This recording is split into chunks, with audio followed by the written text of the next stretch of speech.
Hello and welcome to our video tutorial today on Sony Vegas Movie Studio.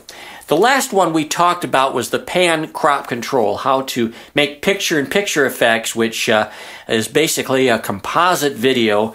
And today we're going to expand a little bit on the pan crop and talk about creating motion in our videos. How do we take one small element or a small video, a picture-in-picture effect, and actually add some movement to it? And this is very exciting because in most videos you see these effects all the time. So how do you do that? Well, it's very simple in this program. We're going to go with the top clip here, which is down here to the bottom right, and we're going to click on the pan crop control as we did in the last one. We'll move this over a little bit so we can work on it. We're going to go down to the zoom. Remember always to use that and back off so you have some room to move. And you notice right here on the left, you can see almost half. It's a diamond shape. This is called a keyframe. And what a keyframe is a point on your video timeline which specifies a position of the video or different aspects or properties of the video. And by changing these key points, we can actually create movement in between. So we're going to experiment with that. Our first one, of course, we're at the bottom right. What if we wanted this video to move to the top left? Well, we're going to take our timeline here and move it about in the center because we want it. You can notice that there's a time of about 10 seconds. I want it to go a little bit faster, so about right there. And I'm going to take my control. You see the 4 arrows there, and I'm going to left click, and I'm going to drag that. So the focus of the video changes, and now the video itself is changing position. We're going to keep moving it slowly until we get it where we want it, to the top left. And you notice here there's a diamond that has been created. This is a keyframe.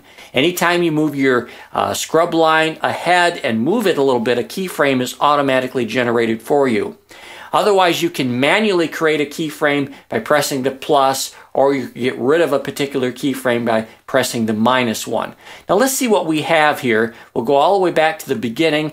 Notice our clip, and we have a little lag in the video because I'm using Camtasia to record at the same time. But watch that clip move as I go to the right. It rapidly moves to the top left. Once again, it's not real smooth, but that's what's happening. Let's see if we can change to a draft mode here to see if we can. Quality is not quite as good on our preview window, but I think that it'll be a little bit faster. There we go. Now watch that video move again. There we go. We've created movement.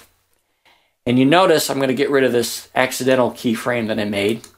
You notice that Vegas creates the motion between. It's not like you have to create a keyframe for every tiny movement. You could if you wanted to, but it'd be kind of choppy. The beauty of this program is that it can create motions in between each point, and that takes care of a lot of work that you would have to do yourself. Now let's say that we want to move that clip from up here down to the center. How would we do that? Well, we move our timeline along until approximately where we want our movement to end. And then we're going to move this clip right back in about the middle. And you notice another keyframe has been created for us. So let's see what that looks like. We'll go all to the beginning. We watch the clip go all the way up to the left.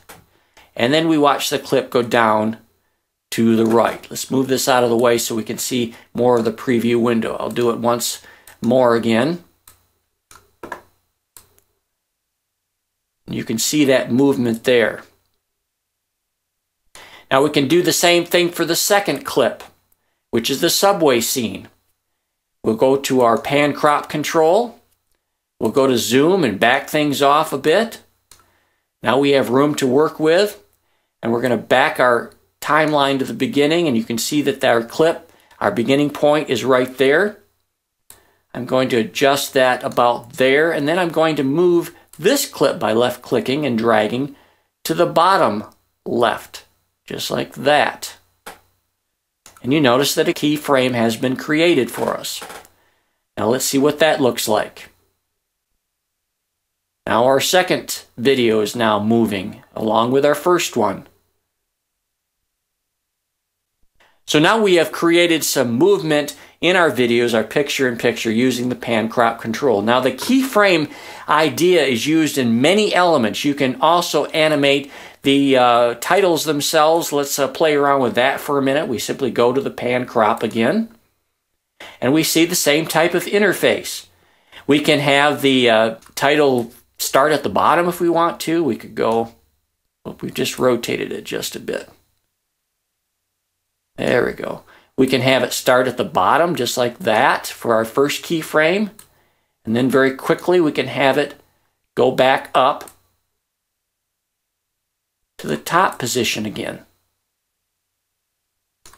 Now let's see what happens. We're starting down to the bottom, actually out of view, and then we see it actually come up like that. And because we have a transition on it, it's skewing it a little bit. Let's get rid of that transition. Now we can see it a little bit better.